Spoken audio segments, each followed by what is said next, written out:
High বন্ধুরা, কেমন আছো সবাই? আশা করি ভালো আছো, আমরাও ভালো আছি। তো চলো আজকে দেখো হাঁসের ডিমের কষা, সেই রেসিপিটা তোমাদের সাথে শেয়ার করব। খেতে দারুণ লাগে, কম সময়ে কীভাবে বানালাম সেটাই শেয়ার করছি তোমাদের সাথে। পুরোটা দেখো, আশা করি ভালো লাগবে। দেখো এখানে হাঁসের ডিম নিয়ে নিয়েছি। তো শীতকালে হাঁসের ডিম খেতে না ভীষণ ভালো লাগে। এখানে 4টে ডিম নিয়ে নিয়েছি আমি। তো এটা ভালো করে সেদ্ধ করে নেব, তার জন্য আমি জল দিয়ে দিলাম। অনেকে তো অনেক রকম বানায়, আমি খুব সহজভাবে বানাচ্ছি, কোনো ঝামেলা ছাড়াই। দেখো হাঁসের ডিমটা আমি সেদ্ধ করে নেব বেশ ভালো করে। একটু নুন দিয়ে দিলাম, তাহলে তাড়াতাড়ি সেদ্ধ হয়ে যায়। নুন দিলে ডিমটা খেতেও ভালো লাগে। তো হাঁসের ডিম সেদ্ধ খেতে কিন্তু ভীষণ ভালো লাগে। আমরা তো ছোটোবেলায় ভীষণ খেয়েছি, অনেক খেয়েছি। আমাদের বাড়িতে হাঁসের ডিমটা অনেকেই খায়। দেখো আমি ছাড়িয়ে নিয়েছি ডিমটা, নুন দিয়ে দিলাম, হলুদ দিয়ে দিলাম, আর দিয়ে দেবো একটুখানি লঙ্কার গুঁড়ো। তারপর ভালো করে মেখে নেবো। আমি ডিমটা না একটু ছুরি দিয়ে চিড়ে দিয়েছি, তাহলে খেতে ভালো লাগে। সবটা দেখাইনি তোমাদেরকে। ভালো করে ডিমটা দেখো মাখিয়ে নিয়েছি। এবার আমি হালকা করে ডিমটা ভাজবো। কারা কারা হাঁসের ডিম খেতে ভালোবাসে অবশ্যই জানিও। তেলটা আমার গরম হয়ে গেছে, তো আমি দেখো দিয়ে দিচ্ছি।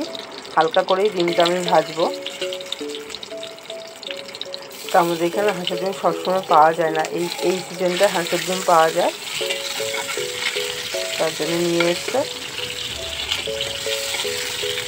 দেখো আমি হালকা করে ভেজে নিয়েছি, একদম হালকা করে ভাজবো। বেশি কড়া করে ভাজলে না ডিম আবার শক্ত হয়ে যায়। দেখো নামিয়ে নিয়েছি। তো ওই তেলটাতে আমি রান্নাটা করে নেব। এখানে একটু জিরে ফোড়ন দিলাম, আর দিয়ে দিলাম তেজপাতা, আর এখানে লবঙ্গ, দারচিনি, এলাচ একটু দিয়ে দিলাম। এই মশলাটা অবশ্যই দিও, খুব ভালো লাগে খেতে তাহলে তরকারিটা।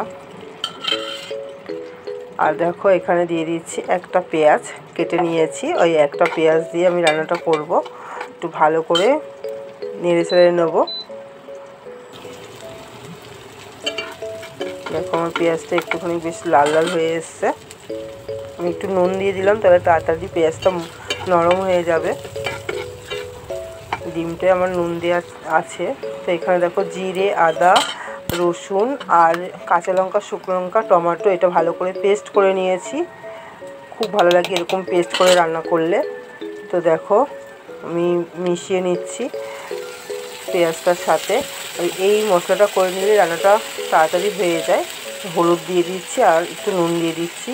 যেহেতু আমি সব কিছুর সাথে একটু নুন দিয়েছিলামই, তাই নুনটা একটু বুঝেই দিতে হবে।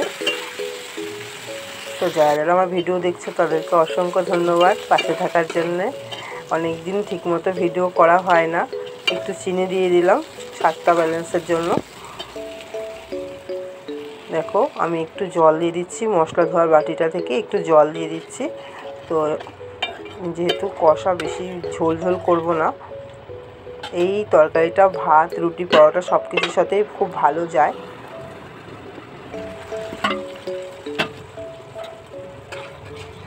তো দেখো আমি একটু ঢাকা চাপা দিয়ে রান্নাটা করে নিয়েছি। তো আমার ঝোলটা বেশ ফুটেই গেছে। এবার আমি দিয়ে দেবো ডিমগুলো।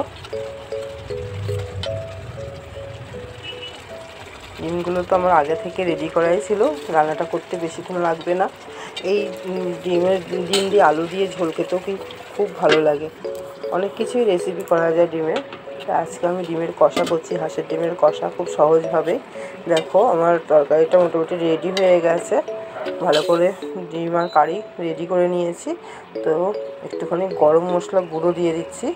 আর এখানে ধনে পাতা দিলেও খুব ভালো লাগবে। ধনে পাতাটা আমি দিলাম না, গরম মশলা গুঁড়ো দিলাম, ওই জন্য আমি ধনে পাতা দিলাম না। তো পুরো রান্নাটা আমার রেডি হয়ে গেছে। কেমন হয়েছে অবশ্যই জানিও। দেখো আমি নামিয়ে নিয়েছি রান্নাটা। তো এটা গরম ভাত, রুটি, পরোটা সব কিছুর সাথে খুব ভালো যায়। তো ভিডিওটা ভালো লাগলে অবশ্যই লাইক, কমেন্ট, শেয়ার করো। কেমন হয়েছে সেটাও জানিও। রেসিপিটা ভালো লাগলে জানাবা। তো চলো আজকের মতো এই পর্যন্ত। সবাই ভালো থেকো, সুস্থ থেকো, টাটা।